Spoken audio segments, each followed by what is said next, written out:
En la noche del 11 de mayo de 2010, el vuelo 771 de Afriquilla Airways era un vuelo nocturno programado desde el Aeropuerto Internacional O.R. Tambo de Johannesburgo, en Sudáfrica, hacia Trípoli, en Libia. Esta era una ruta muy familiar para la tripulación involucrada y ese día parecía que sería operada bajo cielos mayormente despejados, con una llegada temprano en la mañana justo antes del amanecer en su destino. La aeronave utilizada era un Airbus A330, matrícula 5 Alpha Oscar November Golf, equipada con dos motores General Electric CF6.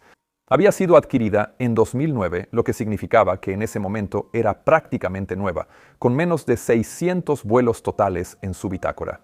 El único reporte de mantenimiento era un botón ligeramente pegajoso y con resistencia en el side stick del capitán, específicamente el botón rojo que otorgaba prioridad a los controles del capitán, pero fuera de eso la aeronave estaba en condiciones impecables.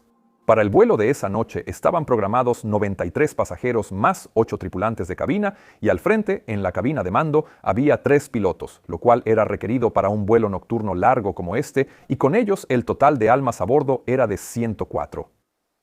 El capitán, quien iba a desempeñarse como piloto monitoreando en este tramo, tenía 57 años con 17.016 horas totales y de esas había acumulado alrededor de 500 en el tipo. Anteriormente también había volado el Fokker 28, el Boeing 727 y el Airbus A320 para varias aerolíneas. Pero desde 2007 había estado operando como capitán por contrato tanto para Afriquilla Airways como para Novel Air, lo cual es un arreglo que no creo haber visto antes. En cualquier caso, su primer oficial, quien iba a desempeñarse como piloto volando, tenía 42 años y contaba con 4.216 horas totales, con la misma experiencia en el tipo que el capitán. Había volado el Twin Otter y el Airbus A320 anteriormente, lo que significaba que ambos pilotos tenían bastante experiencia en aeronaves Airbus y además estaban acompañados por un piloto de relevo de 37 años que solo tenía 1.866 horas. Ahora bien, todos estos pilotos tenían exactamente 516 horas en el A330, lo cual es una particularidad que a veces puede ocurrir en aerolíneas pequeñas y podría significar que estos pilotos habían sido programados juntos para volar las mismas rutas. Ahora, no lo sabemos con certeza.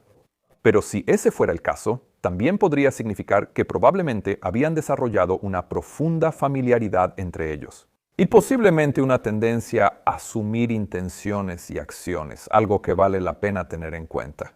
En cualquier caso, la preparación para este vuelo había sido muy rutinaria, sin amenazas importantes identificadas, por lo que la aeronave despegó poco después. Y para cuando alcanzó su altitud de crucero, la carga de trabajo en la cabina se redujo a un nivel bajo y tranquilo. La aeronave pronto se estabilizó a 40.000 pies, con sus motores zumbando y todo avanzando conforme al plan. Con los pilotos monitoreando el consumo de combustible, siguiendo su progreso a través de sucesivos límites de espacio aéreo y simplemente manteniendo el ritmo tranquilo y repetitivo del vuelo de largo alcance. Uno por uno, también tomaron sus descansos programados, dejando a 2 a la vez en la cabina mientras el tercero dormía. Y a medida que avanzaba la noche, el capitán terminó tomando el último turno de descanso y por lo tanto regresó a la cabina, justo alrededor del momento en que el primer oficial y el piloto de relevo habían comenzado a revisar el descenso que se aproximaba. En términos generales, este tipo de descansos debe planificarse para permitir que el piloto que regresa disponga de al menos 30 a 45 minutos para volver a integrarse antes de realizar cambios importantes.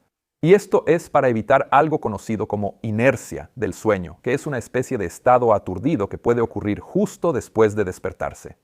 Estoy seguro de que todos lo reconocen. Ahora, ya que estamos hablando de descanso, la tripulación del vuelo 771 estaba perfectamente habilitada para volar. Sus tiempos acumulados de servicio cumplían con los requisitos de la aerolínea, y cada piloto también había recibido un periodo de descanso obligatorio antes de salir de Johannesburgo. Pero también vale la pena mencionar que este vuelo llegaba al final de 2 servicios nocturnos consecutivos. Y ahora estaban operando en la parte más vulnerable del ciclo circadiano humano, que ocurre en las primeras horas justo antes del amanecer. En ese momento, el estado de alerta, el tiempo de reacción y la capacidad de toma de decisiones están naturalmente en su punto más bajo, por lo que, aunque estos pilotos habían dormido un poco, esto probablemente seguía siendo un factor aquí. Afuera, la oscuridad seguía siendo casi absoluta, interrumpida solo por el brillo ocasional de ciudades muy por debajo de ellos y el primer tono azul del amanecer que se aproximaba. Pero dentro de la cabina, la iluminación estaba atenuada, con el resplandor de los instrumentos destacando con nitidez sobre los paneles oscuros. Y si alguna vez has estado en una cabina a esta hora, es absolutamente hermoso y uno de los entornos más relajantes que puedas imaginar. Ahora, cuando el vuelo 771 empezó a acercarse al punto de inicio de descenso, los pilotos comenzaron a recopilar la información meteorológica, que parecía suficientemente buena. El pronóstico hablaba de ligeras brumas con vientos casi en calma y posiblemente algo de lluvia más tarde. Y cuando los pilotos recibieron su información automática de terminal, ATIS Información Sierra, parecía reflejar perfectamente ese pronóstico. La pista 09 estaba en uso con vientos casi en calma, una visibilidad de alrededor de 8 kilómetros en bruma, con una temperatura de 22 grados y una presión local de 1008 hectopascales. Una mañana perfectamente agradable, así que cuando los pilotos iniciaron su descenso, todo probablemente se sentía muy cómodo y predecible. El largo tramo de crucero había terminado y los pilotos ahora comenzaron a colocar sus asientos en posición en preparación para la aproximación y el aterrizaje. Y como mencioné antes, Trípoli era un destino muy familiar para estos tres pilotos. Era la base principal de la aerolínea y esa familiaridad ahora moldeaba las preparaciones a medida que se acercaban al aeropuerto. La familiaridad a menudo es algo positivo, ya que reduce el estrés y suele venir acompañada de mucho conocimiento adicional que no siempre está disponible públicamente. Pero también puede causar complacencia, que es cuando no se toman las precauciones adecuadas simplemente porque todo resulta demasiado familiar. Y esto no es algo que ocurra solo en la aviación, por cierto. La mayoría de nosotros lo experimentamos en muchas áreas distintas de nuestras vidas, no menos en la forma en que manejamos nuestros datos digitales personales. ¿Con qué frecuencia lo piensas 2 veces antes de ingresar datos como tu correo electrónico, fecha de nacimiento e información de tarjeta de crédito cuando compras en línea, por ejemplo, o cuando te registras en un nuevo sitio web o servicio? Bueno, hay muchos actores maliciosos allá afuera que se aprovechan de esto. Además, tus datos a menudo se filtran a través de brechas de seguridad. Y una vez que están fuera, existe todo un mercado con intermediarios legales de datos que luego te empaquetan y venden tu información al mejor postor, como bancos, compañías de seguros e incluso criminales. Por eso confío en el patrocinador de hoy, Incogni, para ayudarme a corregir esto y eliminar mis datos de estas empresas. Una vez que te registras con Incogni, comenzarán a buscar tus datos por todo Internet y cuando encuentren un sitio que los venda, obligarán al intermediario a eliminarlos. Tú no tienes que mover un dedo. También han añadido recientemente una función de eliminación personalizada, donde si encuentras un sitio web específico vendiendo tus datos, puedes enviar el enlace directamente a Incogni y su equipo se encarga del resto. Para mí, el cambio más grande ha sido la caída dramática en llamadas de spam y correos sospechosos. Cuando me registré, Incogni encontró mis datos en más de 220 sitios y ahora los han ido eliminando todos, uno por uno. Así que ahora mismo puedes obtener 60% de descuento en su plan anual si te registras usando este código QR o entrando a incogni.com/pilot y usando el código PILOT. Muchísimas gracias, Incogni. Ahora sí, volvamos al video. En el tiempo 0529, el controlador de tránsito aéreo les emitió una autorización inicial de aproximación para la pista 09, lo cual iba en línea con la información Sierra de ATIS que acababan de recibir. Y sin que se esperaran cambios meteorológicos significativos, no había razón para que la tripulación esperara otra cosa, así que simplemente confirmaron la pista y continuaron descendiendo. La aproximación disponible para la pista 09 esa mañana era algo conocido como una aproximación no precisa por localizador o NDB. Normalmente también había disponible una aproximación BOR con una precisión ligeramente mayor, pero la baliza BOR estaba restringida ese día debido a unos equipos que se estaban moviendo a su alrededor. Ahora, también había una aproximación de precisión, una aproximación ILS disponible desde la otra pista, pero como la pista 09 estaba activa, eso realmente no era una opción. Lo que esto significaba era que la tripulación ahora tendría que volar un procedimiento que carecía de guía electrónica horizontal y por lo tanto les exigiría gestionar el descenso con un poco más de esfuerzo. Eso no era lo ideal, pero los pilotos estaban muy familiarizados con ello y, sobre el terreno relativamente plano del norte de Libia, no debería causar ningún problema en absoluto. El briefing de aproximación que eventualmente hizo el primer oficial realmente mostraba esa familiaridad, a lo cual volveré pronto. Pero antes de llegar a eso, vale la pena revisar las distintas formas en que esta aproximación podía volarse. Verás, en el Airbus A330 hay más de una forma de volar una aproximación no precisa, y la elección importa. Una tripulación podía decidir volar la aproximación manualmente usando el SID stick y las palancas de potencia libremente mientras seguían la navegación con datos en bruto. Eso, obviamente, exigiría atención constante, pero también permitiría que los pilotos estuvieran directamente involucrados con la trayectoria de vuelo de la aeronave. Pero también podían usar los modos seleccionados del piloto automático, en los que el piloto automático seguiría valores ordenados por los pilotos, como una razón vertical elegida o un ángulo de trayectoria de vuelo. Y esto todavía requeriría que la tripulación gestionara activamente cada paso de su descenso, pero también les daría control total. Y finalmente, podían usar algo conocido como guiado gestionado, donde se permitiría que el sistema de gestión de vuelo calculara un perfil de descenso continuo y luego lo siguiera, ajustando el cabeceo automáticamente para colocar la aeronave a la altitud correcta sobre los puntos correctos todo el camino hasta la altitud mínima de descenso. Los modos gestionados podían usarse después de verificar que todos los valores necesarios estuvieran disponibles y correctamente codificados en el sistema de gestión de vuelo, y usar eso reduciría enormemente la carga de trabajo, por lo cual a menudo se prefería. Pero por supuesto, aún así requería de monitoreo constante. Ahora, los tres métodos eran obviamente seguros. Pero solo si todos en la cabina estaban de acuerdo en cuál era el que se iba a usar. Y la manera de asegurarse de que ese fuera el caso era pasando por un briefing de aproximación exhaustivo. Ahora, en la mayoría de aerolíneas, eso sería algo que se haría mucho antes del descenso inicial, para permitir que todos prestaran máxima atención con mínimas distracciones. Y cualquier briefing de aproximación tendría que incluir datos de descenso como los vientos esperados, la llegada estándar o STAR a utilizar, así como una revisión completa de la carta de aproximación, incluyendo frecuencias, procedimientos, rumbos, altitudes, mínimos, además del perfil y las altitudes de aproximación frustrada. Aquí también calcularemos y verificaremos la distancia de aterrizaje con el clima más reciente y las condiciones de pista, y luego seguiremos con un briefing de rodaje exhaustivo. Pero en el caso de una aproximación no precisa, también tendemos a hacer un briefing más detallado y más profundo. Ahí normalmente detallaríamos exactamente qué modos planeamos usar, cuándo configuraremos las distintas posiciones de flaps, el tren y haremos la lista de chequeo, y básicamente contaríamos una historia de cómo se supone que debe volarse la aproximación. En mi compañía a eso se le conoce como un doble briefing, y la razón por la que es tan efectivo e importante es que prepara a los pilotos involucrados para exactamente lo que está a punto de ocurrir, de modo que cualquier desviación pueda señalarse con claridad. Como hay más potencial de errores y omisiones durante una aproximación no precisa, este paso de briefing es crucial. Pero desafortunadamente, nada de eso se hizo a bordo del vuelo 771. En cambio, los pilotos simplemente continuaron su descenso hacia la pista 09 sin ningún briefing realmente detallado o estructurado hasta que estaban a solo unas 10 millas náuticas de la pista y a una altitud de 1.800 pies.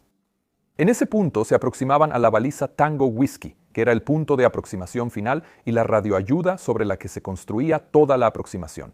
Y fue solo allí, con apenas unos minutos por delante, que el primer oficial hizo una versión de un briefing comprimido. Él indicó que usaría la pista 09 con una aproximación no precisa por localizador y que estarían usando Auto Brake Low, ya que la pista tenía 3.600 metros de longitud. Pero nunca hubo ninguna discusión sobre cómo se volaría la aproximación o qué modos de automatización iba a usar, y eso aun cuando los SOP de su compañía describían claramente la necesidad de hacerlo. Y aquí, amigos míos, fue donde mi sangre empezó a hervir cuando estaba leyendo este informe. Verán, los procedimientos operacionales estándar existen por una razón. Y saltárselos tal vez funcione a veces, pero siempre erosionará los márgenes incorporados en la operación. Márgenes que cumplen un propósito.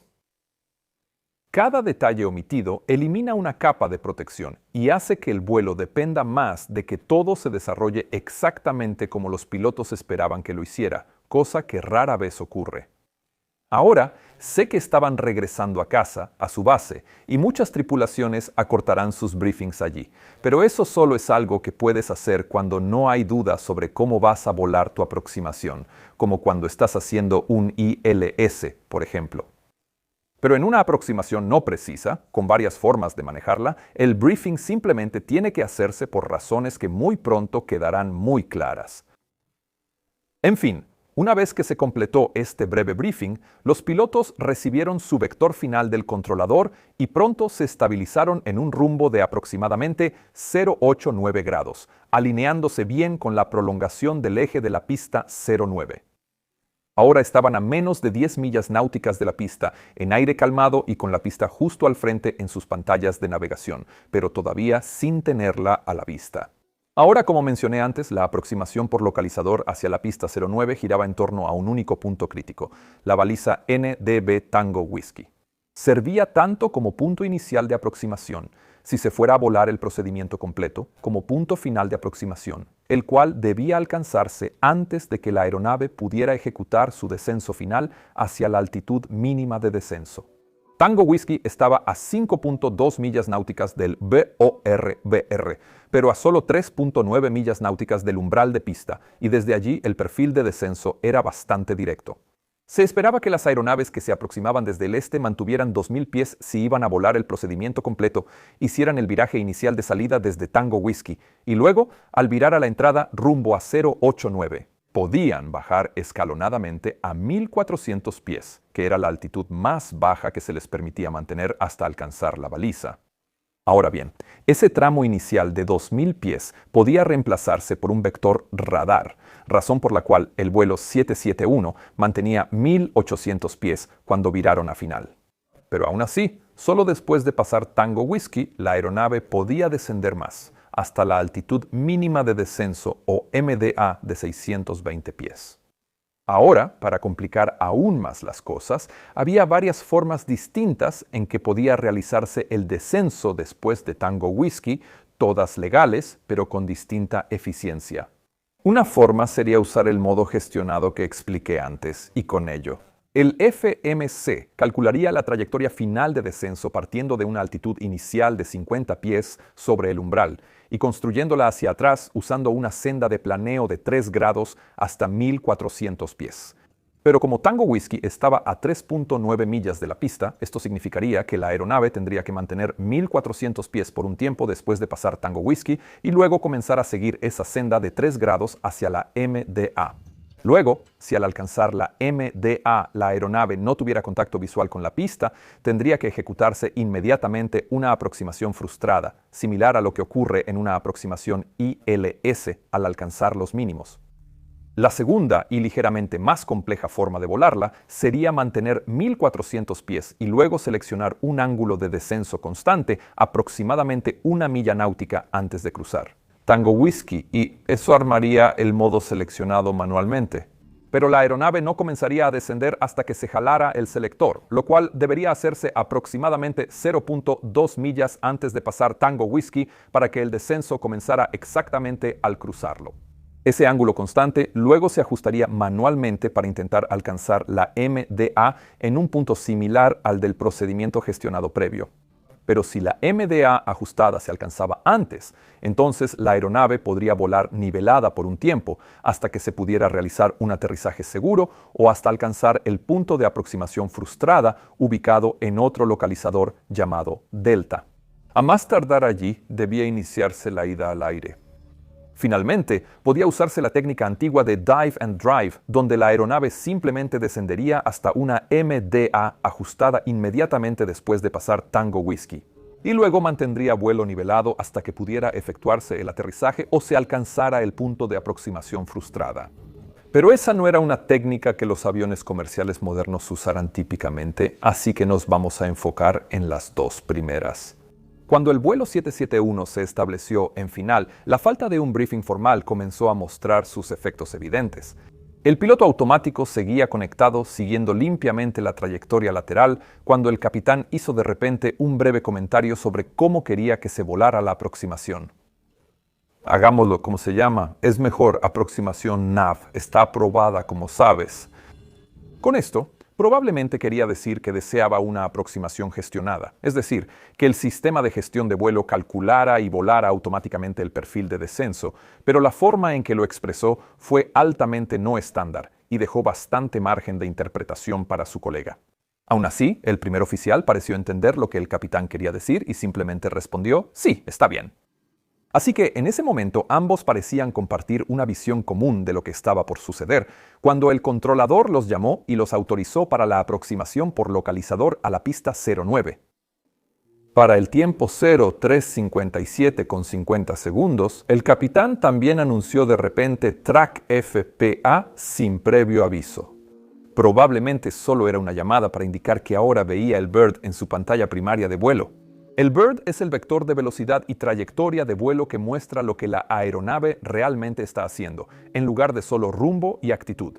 Ahora, era procedimiento normal tener siempre el BIRD activado, especialmente en aproximaciones no precisas. Pero nuevamente, anunciar Track FPA también era no estándar, y dado que Track y FPA también eran como a veces se referían los modos seleccionados.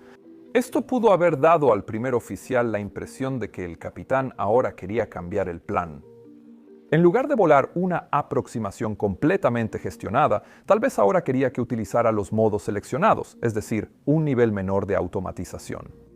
Por lo tanto, el primer oficial respondió: establecido, digamos ahora, está bien, ya que la aeronave en ese momento estaba alineada lateralmente con la trayectoria final, y luego continuó con lo haré cuando esté establecido. Ahora, en una cabina que funcione correctamente, este tipo de suposiciones simplemente no debería ocurrir. El briefing de aproximación habría dejado claro qué estrategia seguir y cualquier cambio habría dado lugar a una discusión para aclararlo, pero nada de eso estaba ocurriendo ahora. Y como resultado, el entendimiento de ambos pilotos sobre lo que estaban a punto de hacer comenzó a divergir ligeramente. La tripulación continuó configurando la aeronave a Config 2 y en el tiempo 03:58 con 46 segundos, el capitán anunció: dáselo a la aproximación ahora en árabe, y probablemente con eso quería que el primer oficial activara el modo de aproximación para la aproximación gestionada. En ese momento, la aeronave estaba a unas 7 millas náuticas y mantenía 1400 pies, que, recuerda, era la altitud mínima hasta alcanzar Tango Whiskey. Y el primer oficial respondió a la instrucción del capitán armando efectivamente el modo de aproximación y luego verificándolo en su anunciador de modos de vuelo, el FMA. Y eso significaba que la aeronave ahora realmente estaba preparada para la aproximación gestionada, pero esa duda que el primer oficial tenía sobre las intenciones del capitán todavía persistía ligeramente en su mente. En cualquier caso, luego pidió flaps posición 3 y que se completara la configuración de aterrizaje y después también solicitó la lista de chequeo de aterrizaje. Pero justo cuando el capitán estaba a punto de iniciarla, fue interrumpido por una llamada de la torre que les dijo que continuaran la aproximación y que informaran cuando tuvieran la pista a la vista. Y ahora ocurrió algo muy extraño.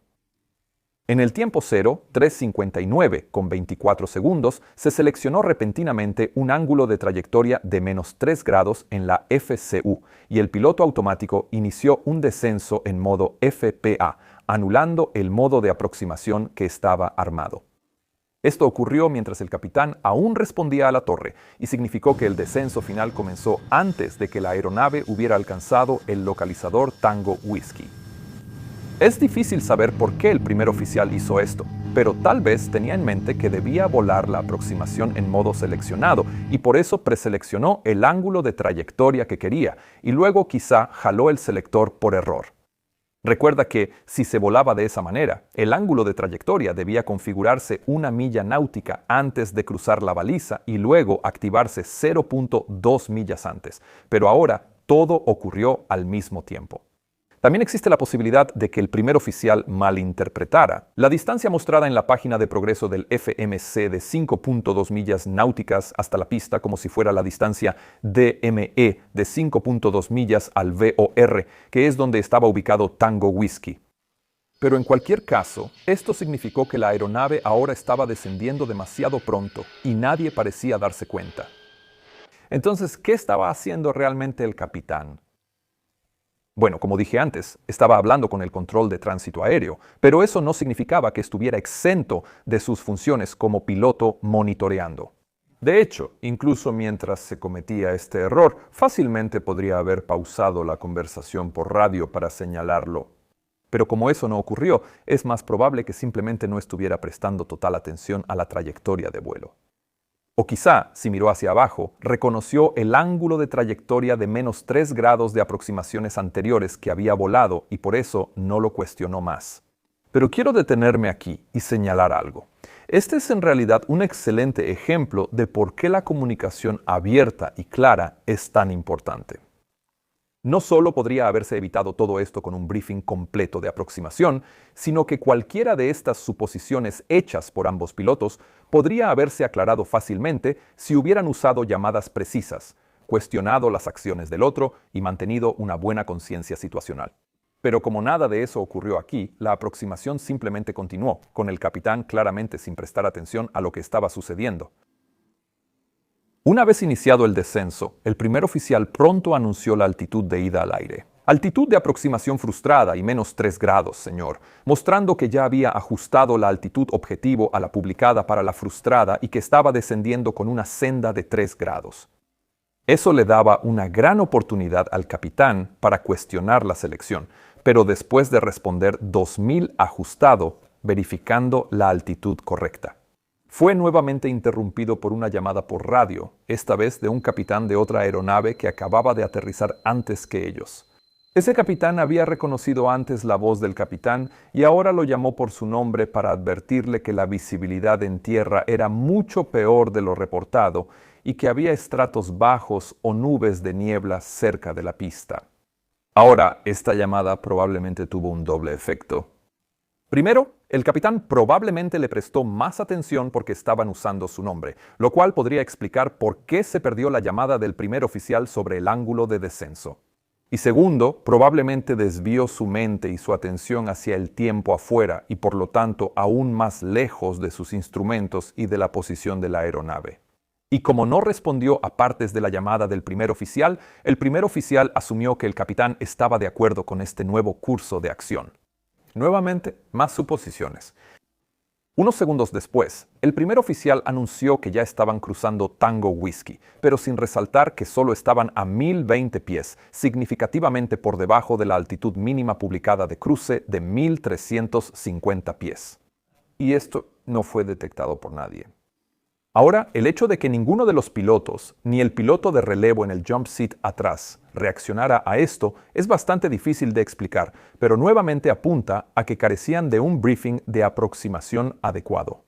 En cualquier caso, es probable que el capitán, que ahora estaba más preocupado por el tiempo, usara la llamada de cruce del primer oficial como recordatorio para pedir una autorización de aterrizaje. Porque llamó a la torre y preguntó si estaban autorizados a aterrizar, si la pista estaba a la vista, y la torre le confirmó que sí lo estaban. La aeronave continuó descendiendo en su perfil ya muy bajo, pero eso en sí mismo no era realmente un problema tan grande. No había grandes obstáculos debajo de ellos, así que mientras no rompieran la MDA, el único efecto real sería que alcanzarían su MDA mucho antes de lo esperado, lo cual, con esta visibilidad relativamente pobre, significaría que no verían nada y tendrían que irse al aire. Pero nunca subestimen el efecto de sobresalto. En el tiempo 04:24 segundos, la aeronave anunció automáticamente que estaba a 100 por encima de la MDA configurada de 620 pies. El primer oficial ahora preguntó en árabe, ¿la ves? Y el capitán solo respondió, continúe, a lo cual el primer oficial repitió exactamente las mismas palabras.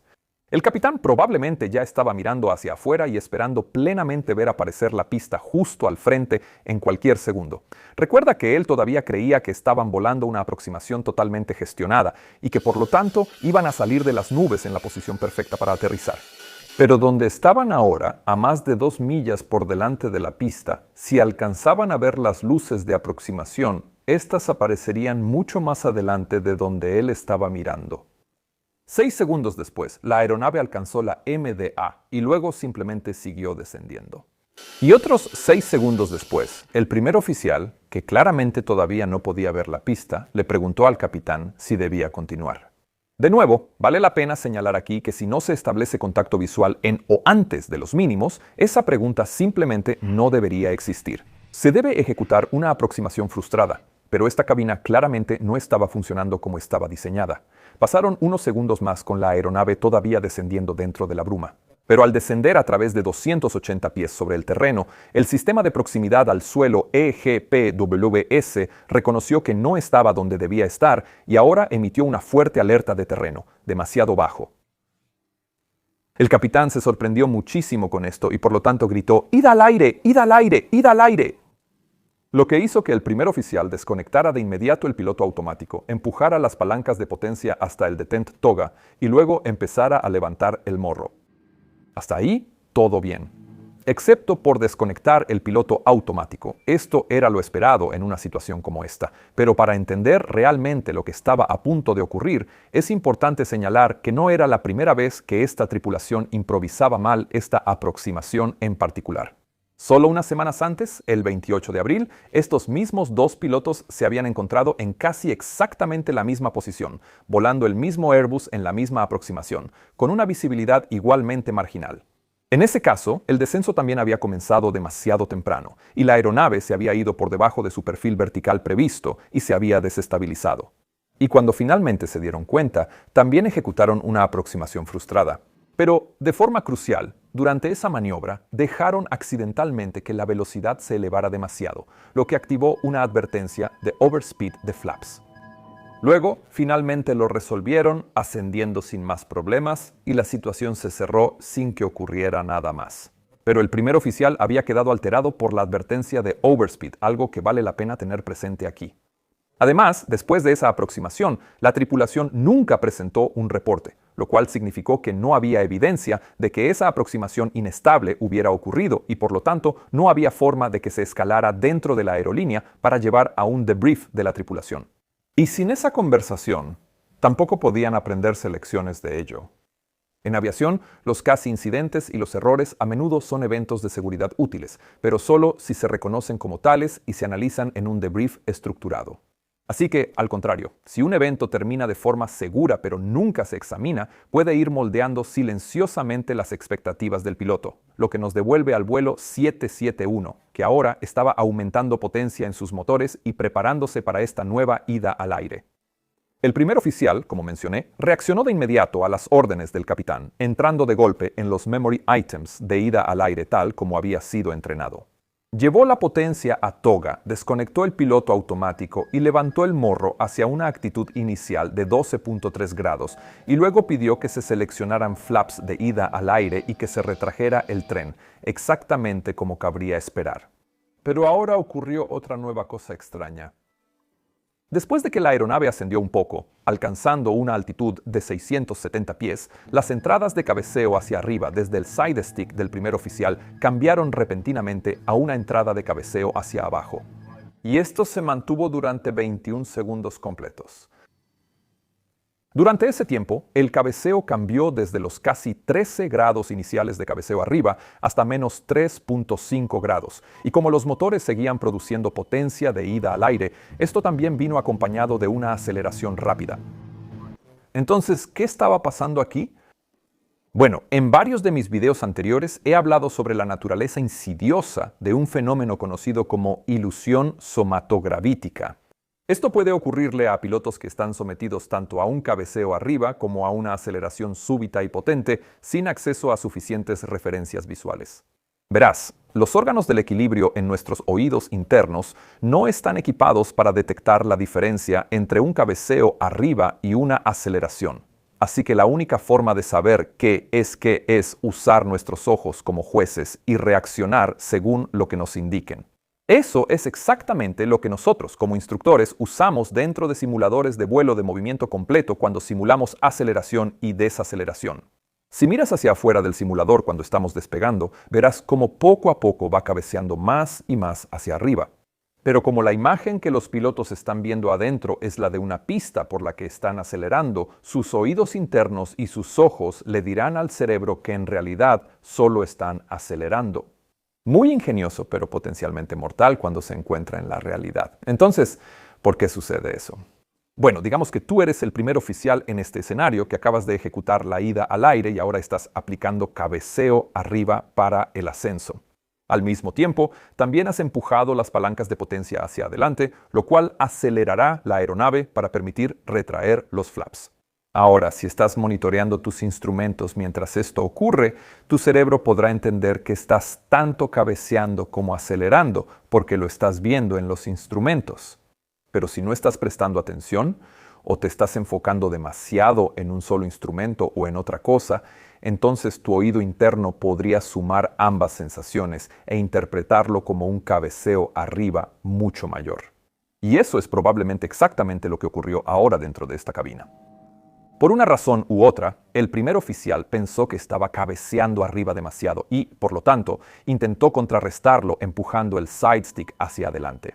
Además, aunque fue el capitán quien ordenó la aproximación frustrada, es probable que quedara muy sobresaltado por la repentina alerta de terreno, así que su llamada de ida al aire, algo alterada, pudo haber sido más una reacción visceral que un pensamiento consciente. Eso, a su vez, significó que se quedó atrás con respecto a la aeronave y por eso no hizo sus llamadas normales como debía hacerlo como piloto monitoreando. Por ejemplo, no cantó velocidad positiva, algo que el primer oficial le cuestionó, y tampoco cantó las indicaciones del FMA como debía.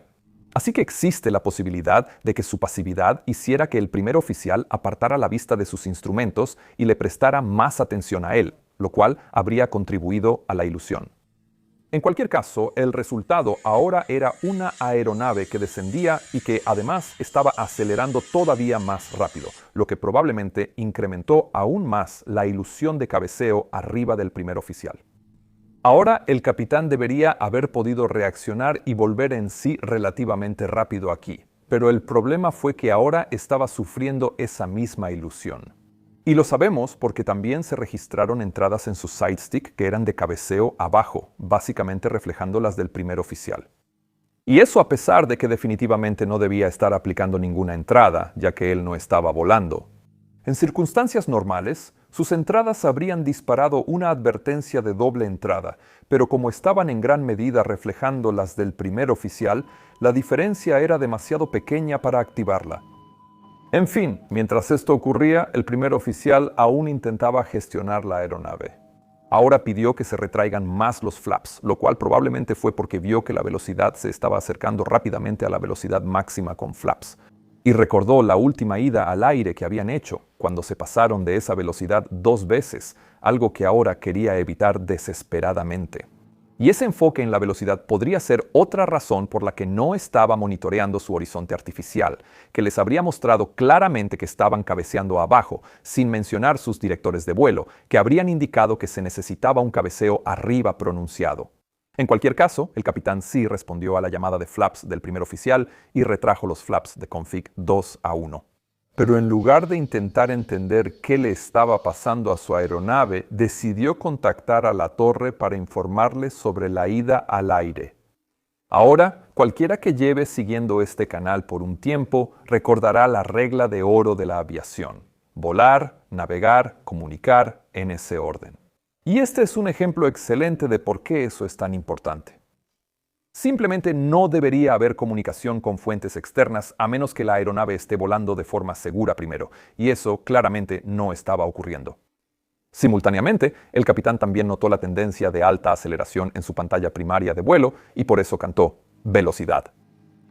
Lo cual fue, de hecho, su primera intervención realmente útil como piloto monitoreando, aunque obviamente no era el problema más urgente aquí.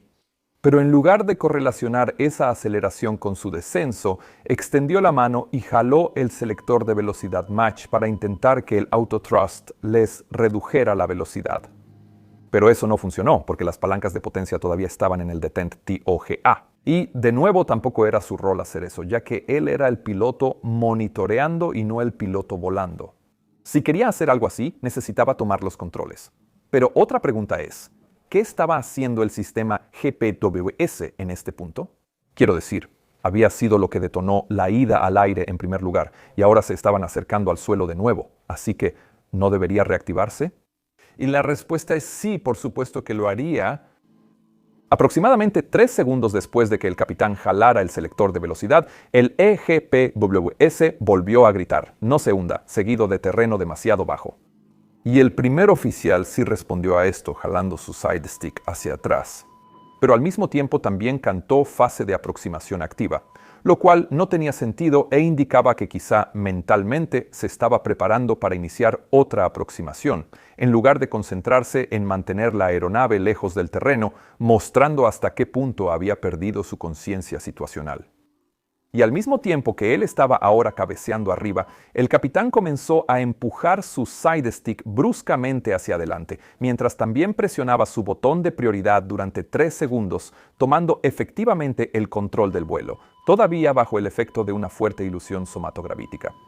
Ahora no hizo ninguna llamada anunciando que tomaba el control, así que quizá fue un movimiento inconsciente, o presionó el botón de prioridad por error cuando quería presionar el botón de transmisión de radio. Y recuerda, se había registrado que estaba un poco pegajoso. Pero en cualquier caso, esto debió activar un aviso automático de prioridad izquierda en cabina, pero desafortunadamente tenía menor prioridad que las alertas del EGPWS, así que nunca sonó. Y todo esto significó que la aeronave siguió cabeceando hacia adelante y continuó descendiendo hasta quedar a solo 180 pies sobre el terreno, cuando el capitán de repente empezó a jalar hacia atrás su side stick, igual que el primer oficial, quizá por fin dándose cuenta de lo que estaba por pasar. Pero solo lo hizo por un segundo antes de volver a cabecear hacia adelante, sellando finalmente el destino de casi todos a bordo.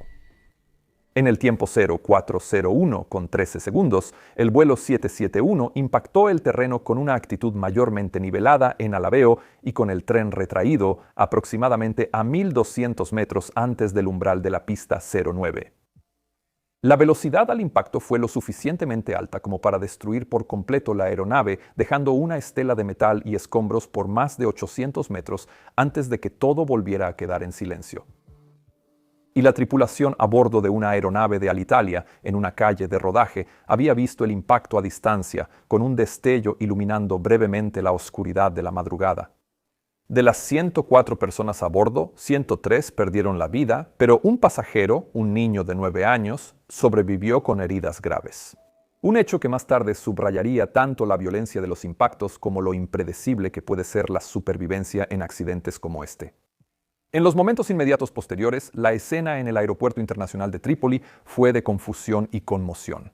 Los vehículos de rescate llegaron a los restos en cuestión de minutos, pero la magnitud de la destrucción dejaba pocas dudas sobre el desenlace. Los investigadores identificaron rápidamente una cadena de factores humanos estrechamente interconectados que contribuyeron a esto.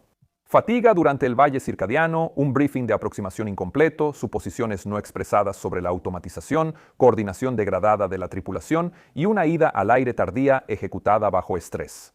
Cada elemento por sí solo sobrevivible, pero juntos letales. Como respuesta, Afriquilla Airways y los reguladores implementaron algunos cambios rápidos. La aerolínea revisó sus procedimientos operacionales estándar para exigir briefings de aproximación estructurados en todas las aproximaciones no precisas, incluyendo discusiones obligatorias sobre modos de automatización y planes de ida al aire. La capacitación en CRM se renovó para enfatizar la toma de decisiones asertiva, llamadas inequívocas y transferencia positiva de controles. El entrenamiento de ida al aire se amplió, con un enfoque específico en escenarios de baja altitud, alta potencia y desorientación espacial. Pero, de manera más amplia, este accidente reforzó lecciones que resuenan en toda la aviación moderna. La automatización no elimina la responsabilidad, solo cambia dónde debe aplicarse la vigilancia. La experiencia no garantiza seguridad si reemplaza la disciplina, y los casi incidentes solo servirán a un propósito si se reconocen, se reportan y se les da seguimiento. Ahora, si yo tuviera algo que decir al respecto, estas son las lecciones reales que ustedes, pilotos, deberían llevarse de esta historia tan dura. Este es un accidente menos conocido, pero uno que deja muchas lecciones valiosas, y mi equipo y yo seguimos buscando este tipo de momentos de aprendizaje para mejorar la comprensión general sobre la seguridad de la navegación y, ojalá, también aportar a ello. Ahora, si quieres apoyar esa misión, por favor escanea este código QR o entra a patreon.com/join/mentorpilot y regístrate. Eso también te dará acceso anticipado exclusivo a todos mis videos. Mi nombre es Mentor Pilot y estás viendo Mentor Pilot. Que tengas un día absolutamente fantástico y nos vemos la próxima vez. Chao.